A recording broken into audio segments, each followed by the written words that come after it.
Visa issue न होने की जो सबसे बड़ी वजह है, बल्कि कतर में आने वाला आदमी जिस धर्म का भी हो, क्या कतर में इंडियन हिंदू का वीजा बंद हो चुका है? अगर बंद है तो कब तक ओपन होगा? दोस्तों, ये वो सवाल है जिसको आप ही में से किसी भाई ने पूछा है। यहाँ आप स्क्रीन पर देख सकते हैं, योगेश कुमार नाम के किसी भाई ने ये सवाल मुझसे किया है। इस सवाल को देखने के बाद मैं चौंक गया और सोचने लगा कि क्या ऐसा भी हो सकता है। तो इस वीडियो में हम इसी के बारे में डिस्कस करने वाले हैं, तो वीडियो को लास्ट तक जरूर देखें, वीडियो को ज्यादा से ज्यादा आगे शेयर करें। यहाँ पर आप लोगों के सामने में हम अपनी ओपिनियन भी रखने वाले हैं। तो चलिए आज की वीडियो हम कंटिन्यू करते हैं। दोस्तों, इस सवाल को आप लोगों से भी हम पूछेंगे, लेकिन उससे पहले मैं आप लोगों को बताना चाहूंगा कि जब मैं पहली मर्तबा 2009 में कतर गया था, तो उस वक्त क्या था कि कतर में ऑनलाइन वीजा एप्लीकेशन डालने का सिस्टम नहीं था, बल्कि उस वक्त मैनुअल पेपर को फिल करके जवाजात में जाके सबमिट करना पड़ता था। और उस वक्त जो वीजा एप्लीकेशन का पुराना फॉर्म था, मुझे अच्छे से याद है कि उसमें एक कॉलम रहता था जिसके लिए हम वीजा एप्लीकेशन फिल करते थे। रिलीजियन के बारे में पूछा जाता था कि आदमी कौन से रिलीजियन का है। आप में से जो लोग पुराने हैं और टाइपिंग सेंटर में काम कर चुके हैं या इसी तरह उस वक्त मंदूब में काम कर रहे थे, तो उन लोगों को अच्छे से याद होगा।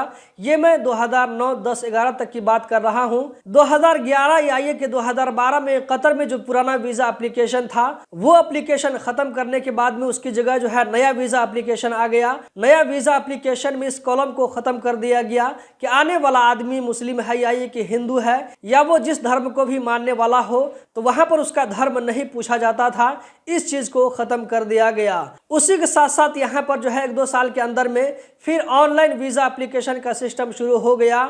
ऑनलाइन वीजा एप्लीकेशन सिस्टम अभी तक चल रहा है, जिसमें आप लोगों को कहीं पर यह नहीं पूछा जाता है कि आने वाला आदमी कौन सा धर्म का मानने वाला है। अभी भी आप कतर में वीजा एप्लीकेशन फिल करेंगे तो वहां पर जो है आप लोगों को धर्म का कोई भी कॉलम नहीं मिलेगा कि यह आदमी हिंदू है या ये कि मुस्लिम है। यहाँ पर आप लोगों को बताता चलूं कि कतर में इस वक्त लगभग 7 लाख हिंदू काम कर रहे हैं। इन सारी चीजों को देखते हुए मैं यहाँ पर कह सकता हूँ कि कतर में या ये कि गल्फ कंट्री में धर्म को इतनी ज्यादा अहमियत नहीं दी जाती है। वहां पर सिर्फ काम को देखा जाता है। काम करने वाला चाहे जिस धर्म का भी हो, वहां पर काम चाहिए, धर्म नहीं चाहिए। योगेश कुमार भाई की तरह हो सकता है कुछ और लोग भी सोचते होंगे कि कतर में हिंदुओं का वीजा नहीं निकल रहा है।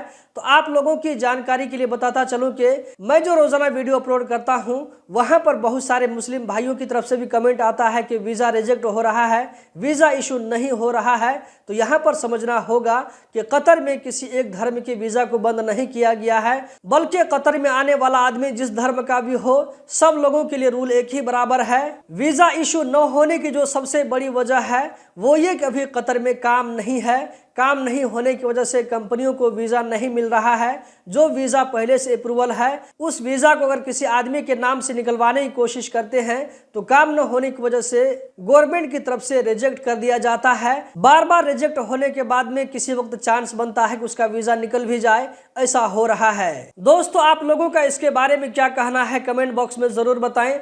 आप लोगों का तजुर्बा, आप लोगों का एक्सपीरियंस क्या कहता है, आप लोग कमेंट बॉक्स में बता सकते हैं। इसी तरह अगर आपने किसी के लिए वीजा एप्लीकेशन अप्लाई किया था, चाहे वो कतर के लिए हो या ये कि सऊदी अरब के लिए हो, इसी तरह गल्फ की दूसरी कंट्री के लिए हो, तो उसका रिजल्ट क्या निकला आप लोग कमेंट बॉक्स में जरूर बताएं। दोस्तों, इस वीडियो में इतना ही। हम जल्द ही मिलते हैं किसी नई वीडियो में। वीडियो को लाइक करके आगे जरूर शेयर करें। बहुत बहुत शुक्रिया।